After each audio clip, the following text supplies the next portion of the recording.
மக்களாட்சியின் மாண்பை காப்பதற்காக நாம் இங்க கூடியிருக்கிறோம்.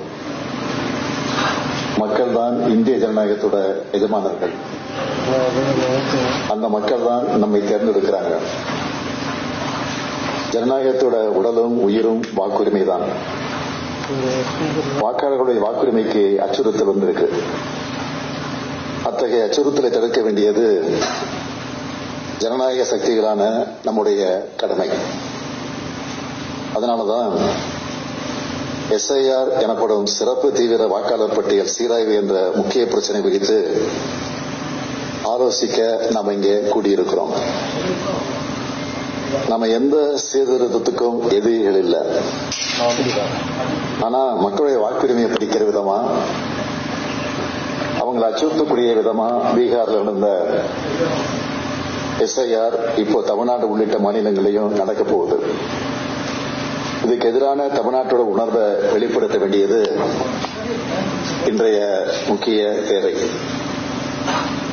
நேர்மையான தேர்தலை நடத்த உண்மையான வாக்காளர் பட்டியல் அவசியம் யாரும் மறுக்கல.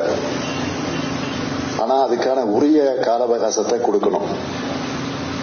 பதற்றமில்லாத சூழல்ல தான் அதை செய்ய முடியும்.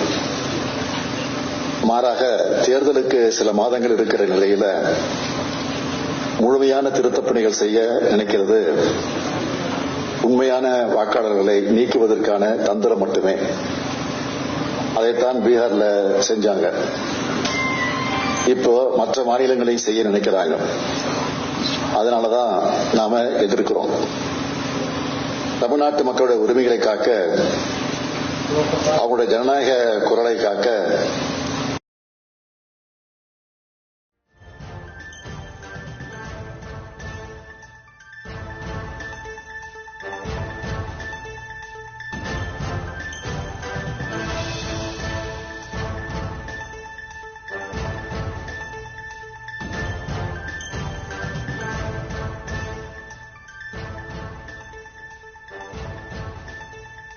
சென்னை டி நகரில் உள்ள நட்சத்திர ஹோட்டலில் முதலமைச்சர் மு.க.ஸ்டாலின் தலைமையில் அனைத்துக் கட்சி கூட்டம் தொடங்கியிருக்கிறது. அதில் முதலமைச்சர் மு.க.ஸ்டாலின் உரையாற்றிய அந்த காட்சிகளை பார்த்தோம்.